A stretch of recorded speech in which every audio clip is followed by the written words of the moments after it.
brought to you by Palvi Agrico. आता शेतीसाठी जे काही लागणार ते घरपोच मिळणार, तेही मोबाईलच्या एका क्लिकवर. आज मी तुम्हाला एक गोष्ट सांगणार आहे. ही गोष्ट आहे मेंढ्यांच्या कळपाची.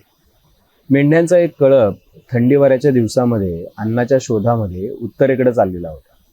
मध्ये गारठा खूप वाढला, बर्फ पडतो की काय अशी परिस्थिती निर्माण झाली. मेंढ्यांमध्ये प्रचंड अस्वस्थता होती. थंडी वाऱ्यामुळे आजार पण वाढले होते आणि त्यामुळं ऊब कशी मिळवायची याचाच सतत प्रयत्न मेंढ्यांच्या कळपात सुरू असायचा. आणि तेवढ्यात मेंढ्यांच्या कळपाचा जो मालक होता त्याने घोषणा केली की यावेळी प्रचंड थंडी आहे, त्यामुळं या थंडीतून वाचण्यासाठी मी प्रत्येकाला एक लोकरीचा कोट देणार आहे. हे ऐकताच मेंढ्यांच्या कळपामध्ये प्रचंड आनंदोत्सव सुरू झाला. त्याचं कारण असं होतं की या वर्षीची थंडी काहीतरी औरच होती आणि त्यामुळं मेंढ्या प्रचंड खुश झाल्या. पण तेवढ्यात एका छोट्या मेंढीने प्रश्न विचारला की अरे मालक आपल्याला लोकरीचा कोट देणार आहे हे खरं आहे, पण त्यासाठी लागणारी एवढी सगळी लोकर कुठून आणणार आहे? हा प्रश्न ऐकला आणि मेंढ्यांच्या कळपामध्ये स्मशान शांतता पसरली. त्याचं कारण असं आहे की आपल्याच अंगावरची लोकर काढून आपल्याला एका कोटावर मालक ठेवणार म्हणजे आपलाच जीव जाणार हे अखेर मेंढ्यांच्या लक्षात आलं. पण तोपर्यंत खूप उशीर झालेला होता. नमस्कार, मी अभिजित करंडे. मुंबई तकच्या सेंटर पॉईंटमध्ये आपल्या सर्वांचं स्वागत आहे. तुम्ही म्हणाल की ही मेंढ्यांच्या कळपाची गोष्ट आणि आजच्या विषयाचा काय संबंध आहे, तर तो समजून घेण्यासाठी हा व्हिडिओ जो आहे तो शेवटपर्यंत बघा. आज सुप्रीम कोर्टामध्ये सरन्यायाधीश सूर्यकांत आणि न्यायमूर्ती जयमाला बागची यांच्या खंडपीठासमोर एक याचिका आली.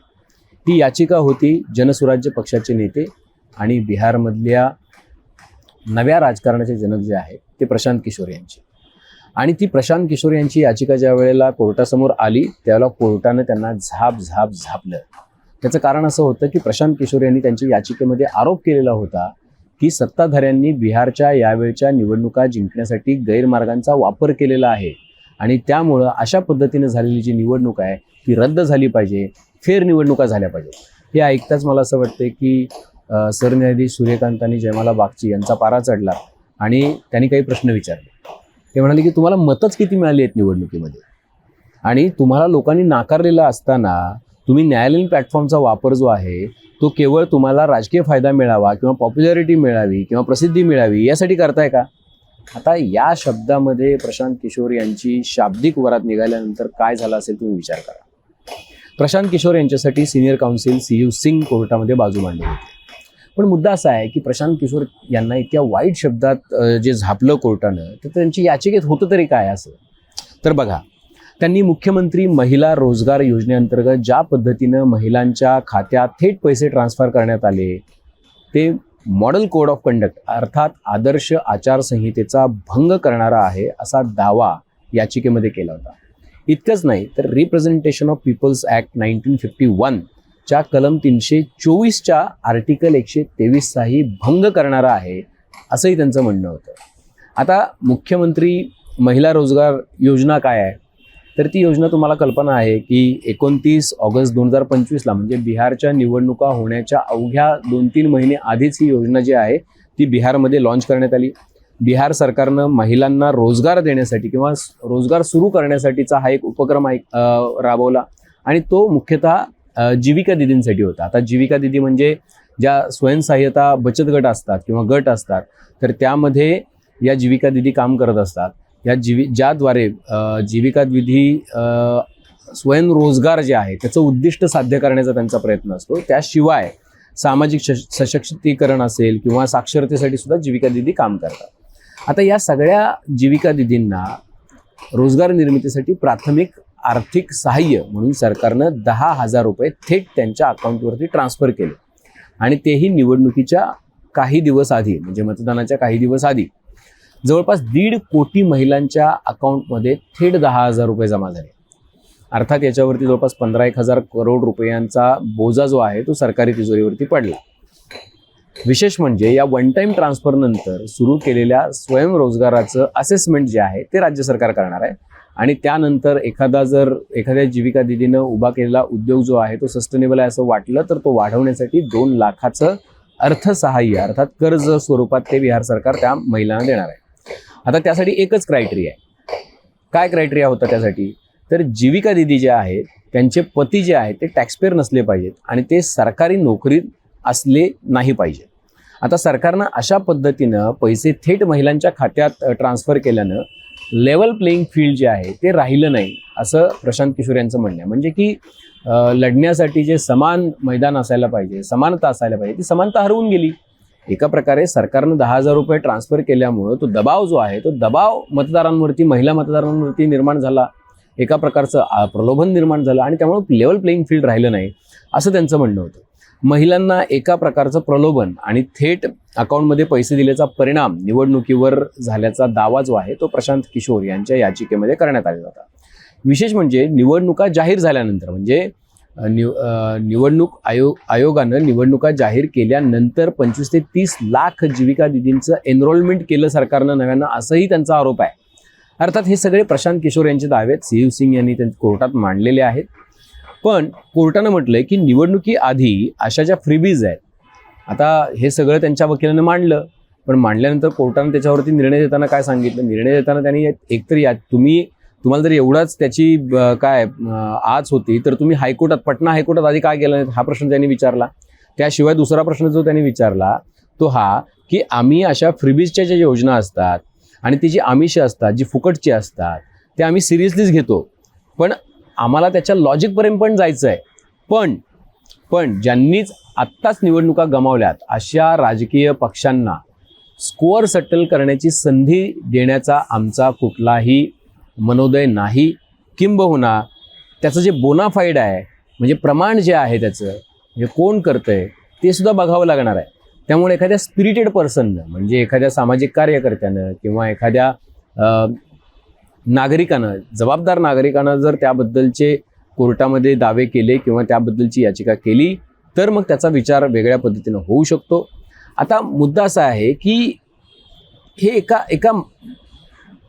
हे राजकीय पक्षांनी केलेली याचिका जी आहे ती एका मानसिकतेतून केली असं कोर्टाचं त्याच्यामधलं निरीक्षण होतं. म्हणजे न्यायमूर्ती सूर्यकांत आणि जयमाला बागची यांचं. त्याचं कारण असं की तुम्हाला कल्पना आहे की ज्या वेळेला अशा पद्धतीच्या याचिका केल्या जातात त्या वेळेला निश्चितपणे समोरच्या सत्ताधारी असतील तर सत्ताधाऱ्यांना किंवा समोरच्या पार्टीला बदनाम करण्याचा हेतू त्यामध्ये जास्त असतो. पण यात तसं आहे का ते जरा बघायला लागेल. आता तुम्ही म्हणाल की पीपल्स रिप्रेझेंटेशन ॲक्टचं उल्लंघन झालंय असा दावा प्रशांत किशोर करतायत जो 1951चा आहे. मग तो पीपल्स रिप्रेझेंटेशन ॲक्ट जो आहे तो नेमका काय आहे तो समजून घेतला पाहिजे. तर त्याच्यामध्ये काय आहे की बघा, उमेदवार किंवा त्यांचे एजंट्स किंवा कार्यकर्ते यांच्याकडून झालेली एखादी अशी कृती जी बेकायदेशीर आहे आणि जी चुकीची आहे. आता बेकायदेशीर आणि चुकीची हे ठरवतं कोण? तर कायदा ठरवतो. उदाहरणार्थ एखादं आश्वासन देणं, आमिष देणं, पैशाचं किंवा नोकरीचं आश्वासन असेल त्याच्यामध्ये, किंवा गिफ्ट्स देणं ज्यामुळे लोक प्रभावित होतील. आता याच्यामध्ये काय दिसतं बिहार इलेक्शनमध्ये? केवळ आमिष काय आहे तर बघा, तुमचं अर्थसहाय्य जे तुम्हाला आत्ता दिलेलं आहे 10,000चं ते वन टाईम आहे, पण त्याचं असेसमेंट करून आम्ही 2 लाखापर्यंतचं कर्ज देऊ शकतो. कदाचित आता असा प्रशांत किशोर यांचा दावा आहे की हे एका प्रकारचं प्रलोभन आहे किंवा एका प्रकारचं आमिष आहे. दुसरं काय आहे तर प्रभाव टाकण्याचा प्रयत्न, म्हणजे भीती दाखवणं, दहशत पसरवणं किंवा सामाजिक दबाव निर्माण करणं. जसं की आपण महाराष्ट्राच्या निवडणुकीमध्ये नगर परिषदेच्या बघितलं की अनगरमध्ये जे झालं, म्हणजे ज्या पद्धती दहशत दबाव आहे अशा पद्धतीचा आरोप उज्ज्वला थिटे यांनी केलेला होता, तर त्या पद्धतीचं. किंवा आपल्याला कल्पना आहे की ज्या पद्धतीनं पोलिसांनी त्यांना पहिल्यांदा दाद दिली नव्हती, तर तशा पद्धतीचं वर्तन जवळपास. तिसरं काय आहे तर धार्मिक, जातीय, भाषिक समूहाच्या आधारावरती मतं मागणं. आता हा मुद्दा तर मला असं वाटतं की इलेक्शन कमिशन डोळं झाकून बसलं की काय असं वाटावे इतका थेटपणे आहे. म्हणजे अमित साटम जे मुंबईचे अध्यक्ष भाजपचे, त्यांनी असं म्हटलेलं होतं की जर एखादा काँग्रेसला मत दिलं किंवा शिवसेना जर निवडून आली तर मुंबईचा महापौर एखादा खान होऊ शकतो, तुमच्या दारावरती एखादा नजरुल इस्लाम येऊ शकतो, प्रत्येक रस्त्याचं नाव मोहम्मद अली रोड होईल. तर हे म्हणजे धार्मिक आधारावरती द्विभाजन करणं किंवा विभाजन करणं. आता ते सुद्धा हे कायद्यानं गुन्हा आहे पीपल्स रिप्रेझेंटेशन ॲक्टच्या अंतर्गत. त्याच्यानंतर द्वेषपूर्ण भाषणं करून किंवा काही वर्गांमध्ये 2 वर्ग निर्माण करून त्याचा फायदा पोचवण्याचा मनोदय व्यक्त करणं. आता द्वेषपूर्ण भाषणं जी आहेत ती तर तुम्हाला कल्पना आहे की कित्येक नेते करतात. म्हणजे निवडणुकीमध्ये सुद्धा केलेली होती. नितेश राणेंनी केलेलं होतं, गोपीचंद पडळकर यांनी केलेलं होतं, बटेंगे ते कटेंगे हा तर नाराज विधानसभेला दिलेला होता. तर अशा पद्धतीची, म्हणजे जरी विषय बिहारचा असला तरी सुद्धा अशा पद्धतीची वक्तव्य करणं. दुसरं काय आहे की चुकीची माहिती प्रसारित करणं किंवा एखाद्या उमेदवाराच्या कॅरेक्टरबाबत अफवा पसरवून निकाल प्रभावित करणं, हे सुद्धा त्या ऍक्टचं उल्लंघन करणारं आहे. त्याच्यानंतर मतदारांसाठी वाहनाची सोय करणं किंवा खरेदी करणं, मतदारांना वोटिंग सेंटरपर्यंत घेऊन येणं, हे सुद्धा त्या कायद्याचा भंग करणार आहे असं म्हटलं जातं. नियमात जितका पैसा आहे खर्च करण्यासाठी निवडणुकीमध्ये, प्रत्येक निवडणुकीसाठी उमेदवाराला खर्च करण्याची मर्यादा असते. त्या मर्यादेच्या पलीकडे जाऊन जबरदस्त खर्च करणं, मोठा खर्च करणं हा गुन्हा आहे. आता तुम्हाला कल्पना आहे की नगर परिषदेला काय पद्धतीनं एका मताचे रेट लागलेले होते. ती काही केवळ उमेदवारांची आणि राजकीय पक्षांची चूक आहे का? तर नाही, मतदारांची पण चूक आहे, कारण ते पैसे घेत होते. त्याच्यानंतर म्हणजे काही ठिकाणी तर 20,000 25,000 अशाही पद्धतीचे रेट लागल्याचं आपल्याला बघायला मिळालं. त्याच्यानंतर बूथ कॅप्चरिंग करणं किंवा बॅलेट बॉक्स किंवा मशीन मॅनिप्युलेट करणं. आता मुद्दा असा आहे की यातल्या गोष्टी घडतात का? न्यायमूर्ती सूर्यकांत जे म्हणत आहेत की आम्हाला जर एखाद्या स्पिरिटेड पर्सननं याचिका केली तर आम्हाला त्याच्यावरती लॉजिकपर्यंत जाता येईल. मला असं वाटतं की बघा, याचिका कोण करतं यापेक्षा याचिका काय आहे हे कमीत कमी या मुद्द्यांबाबतीत खूप महत्त्वाचं ठरतं. त्याचं कारण असं आहे, मध्यप्रदेशमध्ये लाडली बहन योजना आली, त्यानंतर ती महाराष्ट्रामध्ये आली, महाराष्ट्रामधून ती बिहारमध्ये गेली, बिहारमधून आता ती बंगालमध्ये सुद्धा काय तिचं आश्वासन दिलं जाते. भाजप तिथं म्हणते की आम्ही तुम्हाला 3,000 रुपये महिलांना देऊ. हा एका प्रकारे मतदारांना दिलेली लाच आहे आणि ती थेट लाचच आहे. मतदारांना अशा पद्धतीनं निवडणुकीच्या तोंडावरच लाडकी बहीण का आठवावी? ज्या वेळेला 5 वर्ष सरकार होतं त्यावेळेला का नाही आठवली? त्यावेळेला या सगळ्या बहिणी लाडक्या नव्हत्या का, असा प्रश्न विचारला तर महिलांना स्वयंसिद्ध करण्यासाठी निवडणूक ऑक्टोबर नोव्हेंबरमध्ये असताना ऑगस्टमध्ये तुम्हाला त्याची आठवण होती की आता स्वयंसिद्ध करण्यासाठी त्यांना 10,000 रुपये दिले पाहिजे. हे क्लिअर कट हे कशासाठी केलं जातंय हे दिसून येणार आहे. अर्थात इलेक्शन कमिशन त्याच्याबद्दल कुठलाही निर्णय घेत नाही. इलेक्शन कमिशन त्याला बेकायदेशीर ठरवत नाही आहे, अजून तरी त्यांनी तसं केलं नाही. पण कायदा काय सांगतो हे मी तुम्हाला वाचून दाखवतो. आता मुद्दा असा आहे की ज्या पद्धतीनं पैशांचं थेट वाटप होत आहे, डायरेक्ट ट्रान्सफर जे होत आहे, त्याचा परिणाम निवडणुकांवरती होत नाही का, हा प्रश्न आहे. दुसरा मुद्दा, ज्या पद्धतीनं पैशांचं वाटप, बेहिशोबी पैसे निवडणुकीमध्ये चालत आहेत, काही करोड रुपये नगरपालिकेच्या इलेक्शनमध्ये खर्च होतात, महापालिकेमध्ये मताचा भाव जो आहे ते 5,000पर्यंत जातो. हे व्हायलेशन नाही आहे का, हा माझा प्रश्न आहे. द्वेषपूर्ण भाषणं झाली की नाही झाली, धार्मिक आधारावरती नेत्यांनी मतं मागितली की नाही मागितली, बटेंगे तो कटेंगेचा नारा दिला की नाही दिला, किंवा तुम्ही जर एखाद्या पक्षाला मतदान केलं तर या शहराचा महापौर खान होईल, अशा पद्धतीनं विभाजन करण्याचा प्रयत्न झाला की नाही झाला, पोलरायझेशन करण्याचा, हा प्रश्न आहे. चौथं, दहशत पसरवल्याचे अनुभव तुम्हाला या निवडणुकांमध्ये आले की नाही आले, सगळ्या पक्षांकडून. आपण फक्त 1-2 ठिकाणांची उदाहरणं घेतली, पण सगळ्या पक्षांकडून. तर या सगळ्या काळामध्ये अशा पद्धतीचे अनुभव आले. अगदी बिहारमध्ये आले. बिहारमध्ये मोकामाचे आमदार अनंत सिंग यांना अटक करण्यात आली इलेक्शन चालू असताना. का अटक करण्यात आली? का तर त्यांनी विरोधी उमेदवाराचा प्रचार करणाऱ्या एका बाहुबलीचा खून केला म्हणून. तर मग प्रभावित झाली का नाही इलेक्शन, हा प्रश्न आहे माझा. म्हणून मला असं वाटतंय की आपण एखाद्या यंत्रणेनं डोळे मिटून घेतले म्हणून बाहेर असलेलं जे सत्य आहे त्याचा आवाज येत नाही किंवा ते दिसत नाही जगाला, असं होत नाही, ते दिसतंय. मला असं वाटतंय की या सगळ्या प्रकरणांमध्ये त्यांची याचिका फेटाळून लावली आहे का, तर फेटाळून लावलेली. त्याबद्दल आपल्याला काही कमेंट करण्याचा अधिकार आहे का, तर कोर्टावरती कमेंट करण्याचा अधिकार कुणालाच नाही. पण प्रश्न असा आहे की याचिकेत विचारले जाणारे प्रश्न हे आत्ताच्या घडीचे समकालीन प्रश्न, निवडणुकांनंतरचे सगळ्यात मोठे गंभीर प्रश्न, लोकशाहीवरती प्रश्नचिन्ह उपस्थित करणारे गंभीर प्रश्न आहेत का? तर मला असं वाटतंय की केवळ एक राजकीय पक्ष अशा पद्धतीचा प्रश्न उपस्थित करत असता तर तो पॉप्युलरिटीसाठी आहे असं म्हटलं गेलं असतं. पण प्रत्येक राज्यामध्ये जिथं जिथं निवडणुका होत आहेत तिथं तिथं अशा पद्धतीच्या योजना ज्या सरकार आणि विरोधक दोन्ही बाजूनी आमिष दिली जात आहेत, तर या दोघांवरही कारवाई करायची जबाबदारी जी आहे ती इलेक्शन कमिशनची आहे. जसं इथं 1500 रुपये महायुती सरकारनं दिले लाडक्या बहिणींना म्हणून काँग्रेसनं 3000 रुपये देऊन असं आश्वासन दिलं होतं, तर ते सुद्धा कायद्याचं उल्लंघन आहे. बिहारमध्ये सुद्धा अशा पद्धतीचं आश्वासन काँग्रेसने दिलं, ते सुद्धा कायद्याचं उल्लंघन आहे. कर्नाटकमध्ये जे पैसे दिले जात आहेत, निवडणुकांच्या आधीपासून सुरू केलेले आहेत, निवडणुकांच्या तोंडावरती घोषणा करण्यात आली होती, ते सुद्धा पैशांचं उल्लंघन आहे. आता मुद्दा असा आहे की तुम्ही म्हणालात की त्या मेंढ्यांचं काय झालं, की जी गोष्ट सुरुवातीला सांगितली, आता तोच प्रश्न आहे. आपण जे पैसे आपल्या कुटुंबात येत आहेत, ज्या काही 2-2.5 कोटी महिलांपर्यंत, महाराष्ट्रातल्या 2 कोटी महिलांपर्यंत हे लाडक्या बहिणींचे पैसे जात आहेत, बिहारमधल्या 1.5 कोटी महिलांना पैसे मिळाले, मध्य प्रदेशमधल्या काही महिलांना जात आहेत, कर्नाटकमध्ये मिळत आहेत, हे सगळे पैसे येत आहेत कुठून? जसं त्या छोट्या मेंढीला प्रश्न पडला होता की लोकरीचा कोट मिळणार आहे, पण त्यासाठी लोकर येते कुठून, तसं हे जे लाडक्या बहिणी म्हणून तुम्हाला जो काही आहेर किंवा जो काही भेट म्हणून ते पैसे तुम्हाला दिले जात आहेत सरकारकडून, पैसे येत आहेत कुठून? हे पैसे कमावण्यासाठी सरकारमध्ये लोक कुठेही जात नाही खड्डे मारायला. हे पैसे तुमच्या टॅक्सच्याच पैशातून तुम्हालाच परत केले जात आहेत.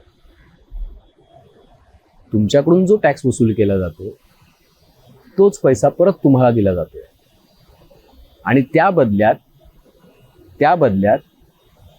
तुमच्याकडून मतं मागितली जात आहेत. आता हे एका प्रकारचं उल्लंघन आहे की नाही हा विचार तुम्ही करायचा आहे. कारण त्या छोट्या मेंढीने प्रश्न विचारला, तिला प्रश्न पडला, तुम्हाला ज्याला पडेल त्याला त्याचं उत्तर मिळेल. सगळ्या देशभरातल्या सगळी सरकारं म्हणतो मी, काँग्रेस, भाजप, अजून कुठल्या सरकारनं काय तृणमूलने तिकडे आता काहीतरी आश्वासन दिले, त्याच्यावर पुढे जाऊन मग भाजपने 3000चं आश्वासन दिलं. सगळ्यांनी जयललितांनी एकेकाळी टीव्ही देण्याचं आश्वासन दिलं होतं, सोनं देण्याचं आश्वासन दिलं होतं, सायकली वाटलेल्या होत्या, TRSने इतक्या मोठ्या रयतू योजनेच्या माध्यमातून सायकली वाटलेल्या होत्या. बघा हे जे सगळं आहे, तर ह्याच्यासाठी येणारा पैसा हा तुमच्या आमच्या खिशातून येतो. जे सोयाबीन 6-7-8 हजारांनी विकलं जायला पाहिजे ते ज्याला 3800नी विकावं लागतं, तर ते 3800 ते 6000 यामधला जो पैसा आहे तो इथून येतो. ज्या खड्ड्यांमधून तुम्हाला जावं लागतं, जे खड्डे रस्त्यावरती तुम्हाला बघायला मिळतात, 500 मीटरचा सलग रोड बघायला मिळत नाही, तो जो सगळा पैसा तुमच्या 1,500 रुपयाच्या माध्यमातून येतोय तो त्या खड्ड्यातून येत असावा. जे पूल पडतायत देशभरामध्ये, जे निकृष्ट दर्जाचं काम केलं जातंय, ज्याच्यामध्ये भ्रष्टाचार होतोय, तर ते जे काही पैसे तुमच्या अकाउंटमध्ये येत आहेत तर कदाचित तिथून येत असतील. कल्पना नाही आहे पैसे कुठून येतात. तुमच्या अकाउंटमध्ये येणारे ऑथोराइज्ड पैसे हे टॅक्सपेअरच्या पैशामधून आलेले आहेत निवडणुकीच्या आधी, लाडकी बहीण असेल किंवा अजून काही योजना असतील त्या, आणि अनऑथोराइज्ड पैसे जे आलेले आहेत निवडणुकांमध्ये, जो मताला भाव लागलेला आहे, रेट लागलेला आहे, तो पैसा मी आत्ता सांगितलं त्या सगळ्या माध्यमातून आलेला आहे. त्यामुळं मतदारांनी विचार करायचा आहे. जो प्रश्न त्या छोट्या मेंढीला पडला तो प्रश्न आपल्याला पडला की आपल्याला या सगळ्या प्रश्नांची उत्तरे मिळायला सुरू होतील आणि मग रस्ते सुद्धा नीट होतील, शाळा सुद्धा नीट होतील, हॉस्पिटल्समध्ये उपचार नीट होत राहतील आणि नेते सुद्धा एका दोरीत वागायला लागतील. बाकी प्रशांत किशोर यांची याचिका फेटाळलेली आहे, पण त्यांचे प्रश्न जे आहेत ते निश्चितपणे चुकीचे होते असं तरी म्हणता येत नाही. तुम्हालाही काही प्रश्न असतील, काही मुद्दे तुम्हाला मांडायचे असतील तर ते निश्चितपणे नमूद करा. बेल आयकॉनवरती क्लिक केलं तर अपडेट्स मिळत जातील. सर्वात महत्त्वाचं म्हणजे मुंबई तकचं YouTube चॅनल सबस्क्राईब करायला विसरू नका. पाहत राहा मुंबई.